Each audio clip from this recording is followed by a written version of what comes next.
motif di balik aksi nekat seorang pria berinisial K berusia 43 tahun yang membakar rumah bapak kandungnya, Sapin yang berusia 67 tahun di Desa Sumber Agung, Kecamatan Jaken, Kabupaten Pati. Peristiwa itu terjadi pada Rabu 4 Februari 2026 siang. Kapolsek Jaken AKP Warsono mengatakan aksi tersebut dipicu konflik keluarga yang sudah lama terjadi.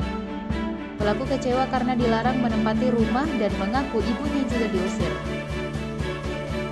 Ketegangan memuncak setelah adiknya mendapat perlakuan tidak menyenangkan saat datang ke rumah sang ayah. Mendengar cerita itu, pelaku datang dalam kondisi emosi dan kemudian membakar rumah. 2 rumah limasan hangus terbakar.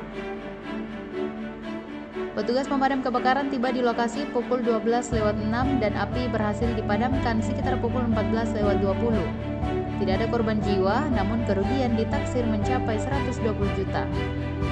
Pelaku telah menyerahkan diri dan masih menjalani pemeriksaan. Download Tribun X sekarang, menghadirkan lokal menjadi Indonesia.